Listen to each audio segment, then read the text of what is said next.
I want a divorce. Those 4 words hit me like a freight train at my son's graduation party. Linda didn't even have the decency to wait until we got home. She just stood there in our living room, surrounded by Jason's friends and family, and dropped that bomb like she was asking me to pass the salt.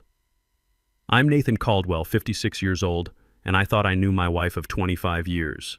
Turns out I didn't know Jack. The room went dead silent. Jason, my 22-year-old son who'd just graduated from business school, looked like someone had punched him in the gut. Our guests started finding excuses to leave real quick. Can't say I blamed them. Uncle Kevin, my brother who was helping with the barbecue, just shook his head and started cleaning up without saying a word. Linda, what the hell? I managed to get out, but she was already heading for the door. We'll talk later, Nathan. I'm staying at my sister's tonight. And just like that, she was gone, leaving me standing there like an idiot in front of 30 people. That was 6 weeks ago, and let me tell you, those 6 weeks changed everything. See, I'm a CFO at Hartwell Industries. Been there for 15 years, worked my way up from junior accountant. I know numbers, I know patterns, and I damn sure know when something doesn't add up. So after Linda dropped her little announcement and disappeared, I did what I do best. I started looking at the books, our books. The first thing I noticed was our joint checking account. We usually kept about $12,000 in there for monthly expenses. It was sitting at $20,800. That got my attention real fast. But before I dive into that mess, let me back up a little. The warning signs had been there for months, maybe even longer. I just didn't want to see them. Linda started going to the gym about a year ago, said she wanted to get healthy and feel better about herself. Fair enough, we're both in our 50s, and staying in shape gets harder every year. But she went from never exercising to spending 2 hours a day at this place called Elite Fitness. Then came the new clothes.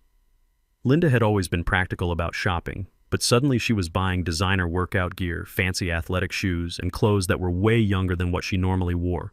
When I asked about it, she said she deserved to treat herself after 25 years of putting family first. The real red flag should have been the phone. Linda had always been open with her phone. Hell, we even shared the same Apple ID for years. But about 8 months ago, she changed her passcode and started keeping it face down all the time. When I mentioned it, she got defensive and said she needed privacy. I figured it was just middle-aged stuff, women going through changes, wanting to feel attractive again. I was traveling a lot for work. Merger season is always crazy in my business, so I wasn't home as much as I should have been. Maybe she was just feeling neglected. Looking back now, I feel like an idiot. But when you trust someone for 25 years, you don't expect them to just flip a switch and become someone else. The night after the graduation party disaster, I sat in my home office at 2 a.m. and pulled up 3 months of bank statements and credit card bills. What I found made my blood boil.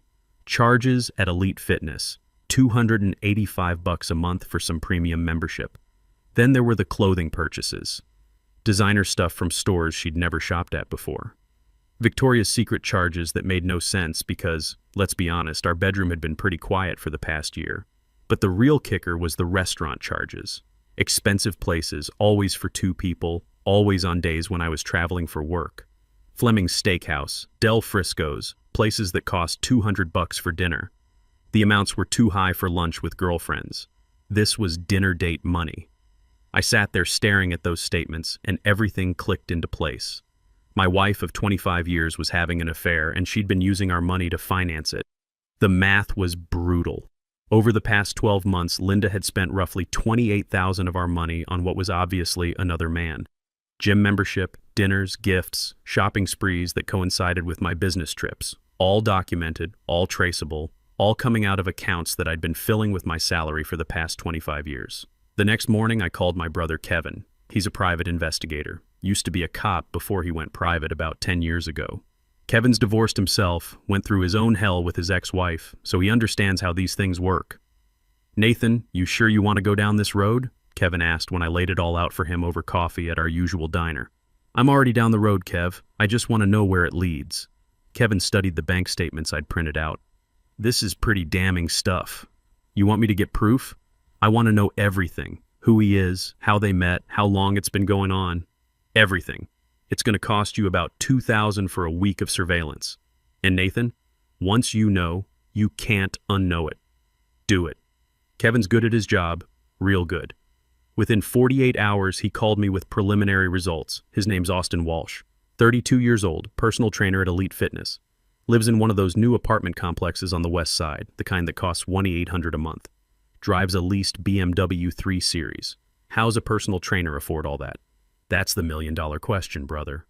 The photos Kevin brought me 3 days later told the whole story. Austin Walsh wasn't just some random gym guy Linda had fallen for. This was calculated. Kevin spread the surveillance photos across my kitchen table like he was laying out evidence for a jury. Your wife's got expensive taste in boy toys. The first photo showed Linda and Austin walking out of a jewelry store in the Galleria. Austin was wearing a watch that I recognized, a Tag Heuer that retails for about $3,000. The timestamp showed it was taken on a Tuesday afternoon when I was in Dallas for a board meeting. She bought him that watch, Kevin said, paid cash.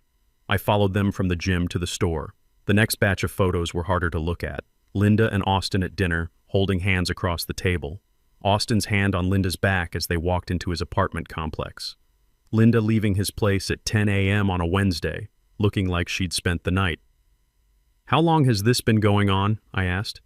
Best I can tell, about 10 months, maybe longer. Austin's been working at Elite Fitness for 14 months, and from what I gathered talking to other trainers, Linda was one of his first clients. Kevin pulled out a notebook. Here's what I found out about your boy Austin. Real piece of work. This isn't his first rodeo with wealthy married women. Before Elite Fitness, he worked at a gym in Dallas, got fired for inappropriate relationships with clients. Code for sleeping with married women and bleeding them dry. Son of a bitch. Gets better. Austin's got credit card debt up to his eyeballs, student loans he's not paying, and his rent's been late 4 times this year, until recently. The apartment manager told me someone's been making cash payments to cover his late fees. I didn't need 3 guesses to figure out who that someone was. There's more, Kevin continued. Austin drives a BMW 328i. Lease payments $520 a month. Guess who's been making those payments? Linda. Bingo. I talked to the finance manager at the BMW dealership. Some woman's been coming in every month with cash to cover Austin's lease. Matches Linda's description perfectly. The whole thing made me sick. For 25 years, I'd worked my ass off to build a life for my family. Started as a junior accountant making $35,000 a year, worked nights and weekends to get my CPA, clawed my way up to CFO. Linda never worked outside the house after Jason was born. Said she wanted to be a full-time mom. I supported that decision because I thought we were building something together. Turns out she was just waiting for the right opportunity to cash out. Nathan, there's something else you need to see, Kevin said. He handed me a manila folder. Bank records for Austin's checking account. How'd you get these? Let's just say I still have friends in useful places. Austin's bank statements showed deposits that didn't match his trainer salary. Regular cash deposits of $800, $1,200, sometimes $1,500. Always within a day or two of Linda making large withdrawals from our accounts. She's been giving him cash directly, I realized. About $2,000 a month, from what I can calculate, on top of paying for dinners, gifts, and his car payments. I did the math in my head. Austin was making maybe $30,000 a year as a personal trainer. Linda was supplementing his income by $24,000 a year in cash, plus covering his major expenses. She'd essentially doubled his standard of living. With my money. What do you want to do with this information? Kevin asked. I want to talk to a lawyer. The next morning, I made an appointment with Patricia Morrison, the best divorce attorney in Houston. Her office was in one of those glass towers downtown, the kind that screams expensive but worth it. Patricia was exactly what I expected. Sharp, professional, and predatory in the best possible way. She listened to my story without interruption, occasionally making notes on a legal pad. Texas is a community property state, Nathan, but adultery changes the equation significantly, especially when marital funds are being used to support the affair. How much are we talking about? I'd done the math obsessively. $28,000 over the past 12 months, all documented. And you have photographic evidence of the affair? Photos, bank records, credit card statements, witness statements from the BMW dealership and jewelry store. Patricia smiled like a shark that had just smelled blood in the water. We're going to have some fun with this case. She explained the concept of dissipation of marital assets. Basically, when one spouse wastes community property on an affair, the other spouse can claim that money back in the divorce settlement. In a standard divorce, Linda would be entitled to half of everything, But because she's been dissipating marital assets to support her boyfriend, she's going to get significantly less. How much less? If we can prove she wasted $28,000 on the affair, that comes off her half of the settlement. Plus, Texas courts don't look kindly on adultery. She might end up with 30 cents on the dollar instead of 50. I felt something I hadn't felt in weeks. Hope. What's our first move? We file for divorce citing adultery and dissipation of assets. Then we freeze the joint accounts and credit cards. Can't let her spend any more of your money while the case is pending. When can we start? I'll have papers drawn up by tomorrow.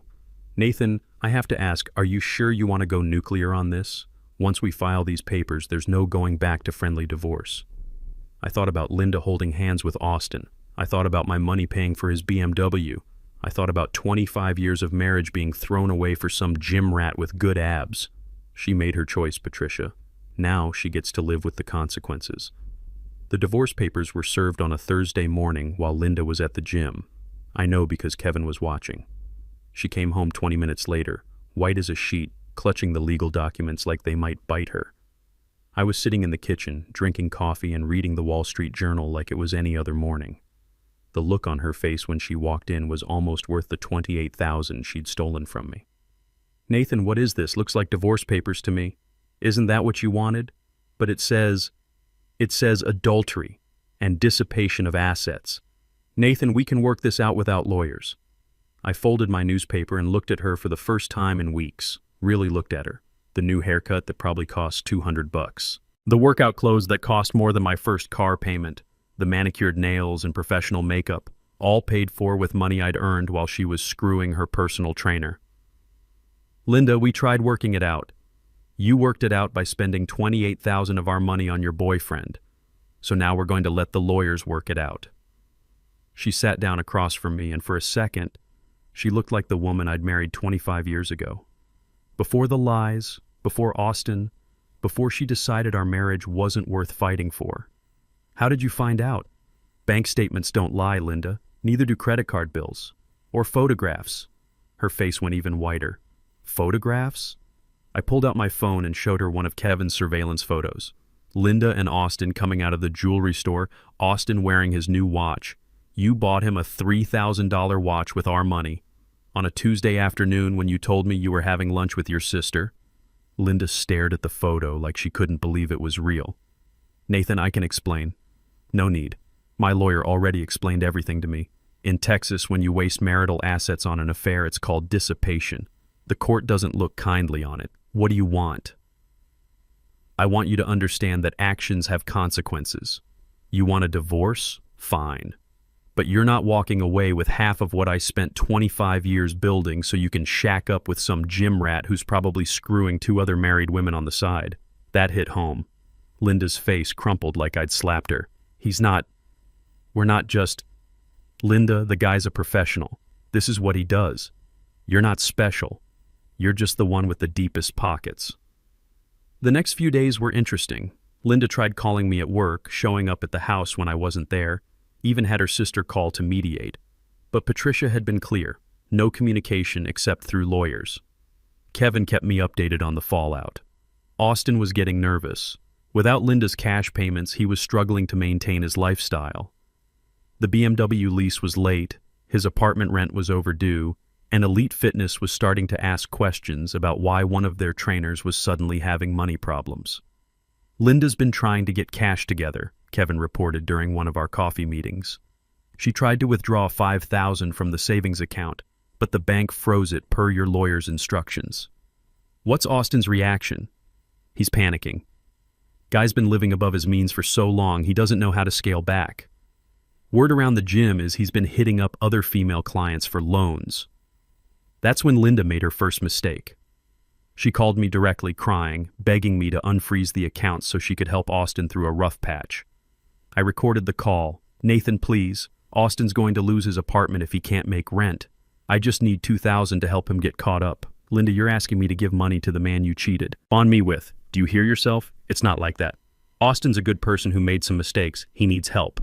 Then let him get help from his family, or get a second job. Or maybe stop driving a BMW he can't afford. The call lasted 15 minutes. Linda alternated between begging, threatening, and trying to guilt trip me. By the end, she was sobbing about how Austin might leave her if she couldn't help him financially.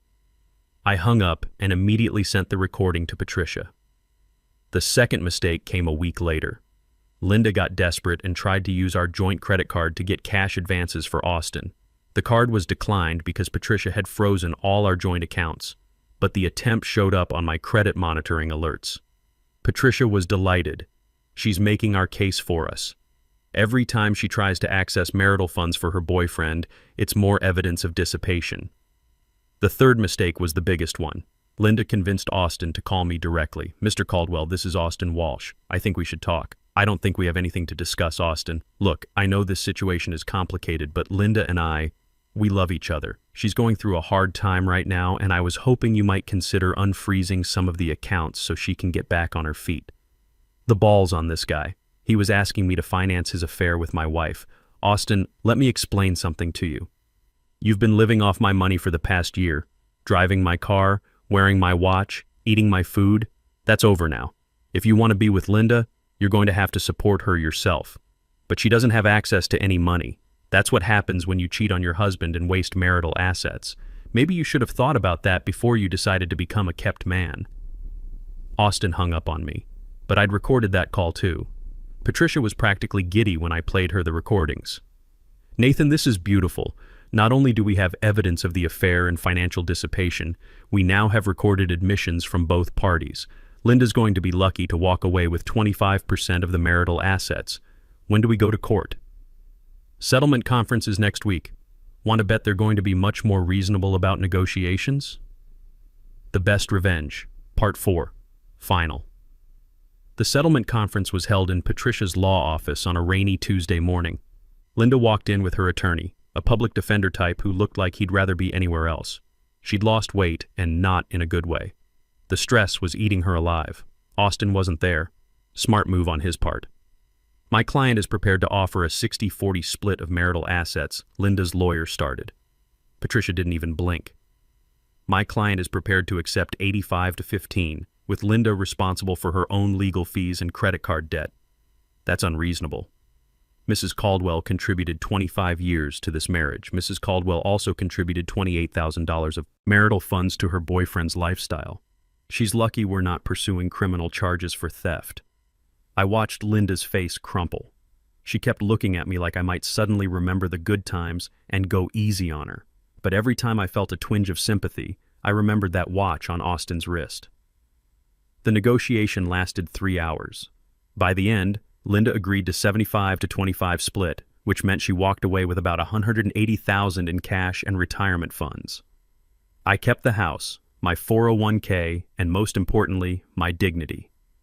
"What about Austin?" I asked Kevin during our celebration dinner that night. "Funny you should ask." Kevin grinned and pulled out his phone. Elite Fitness fired him last week. Too many complaints from female clients about inappropriate behavior. Turns out when you're desperate for money, you get sloppy about who you hit on.